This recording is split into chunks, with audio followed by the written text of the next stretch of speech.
as to who succeeds President Bola Ahmed Tinubu seems to be happening right now, as different people, all walks of life, are all getting involved as to who succeeds President Bola Ahmed Tinubu.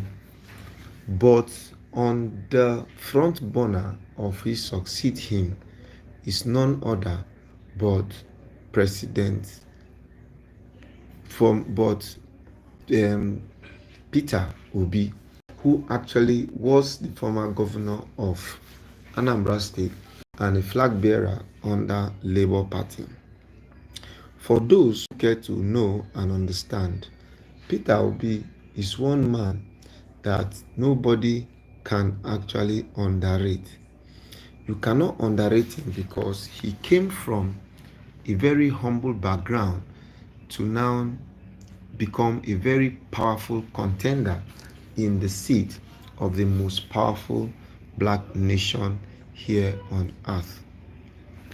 Now, to look at it categorically very well, the country is actually divided into two, the north and the south. When President Goodluck Jonathan was the president, it was a coalition that was used to remove him from seat. And right now, it's a coalition that they will also want to use to remove Tinubu from seat.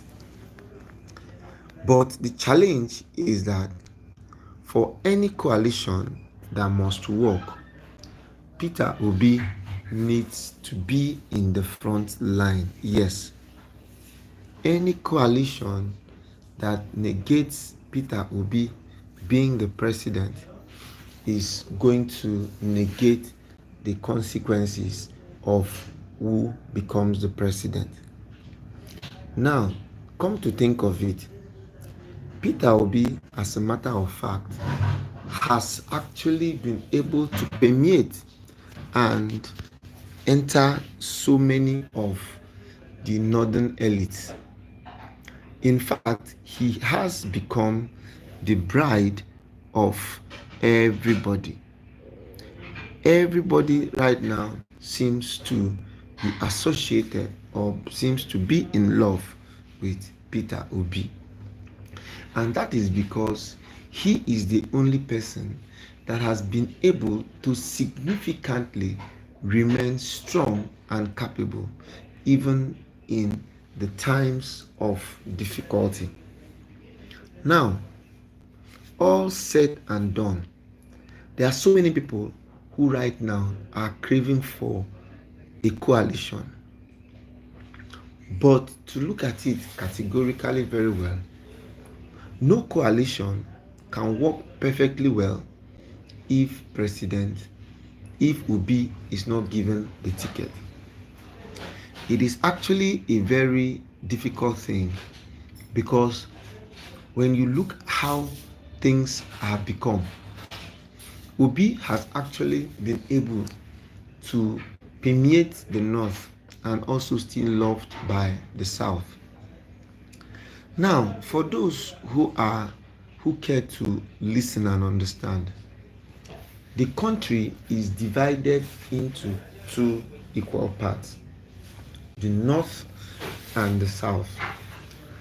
And if you want to look very well, the country has actually been working on a semi-zoning arrangement.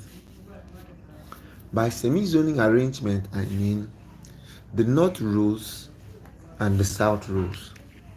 I'll give you an example. Before Goodluck came on board, it was the north that was ruling in the name of President Yeyeluwa. Yeyeluwa ruled and handed over to Jonathan. Jonathan ruled and handed over to Buhari. Buhari ruled and handed over to Tinubu. Tinubu now, when he finishes his term, his 8 years, he's going to send it back to the north. Now, the only way that the coalition can work is if power is given to the South. The South now can decide to share it into two different equal parts and now say, okay, Tinubu has done 1 year and one term, which is 4 years, and um, the second 4 years is going to be done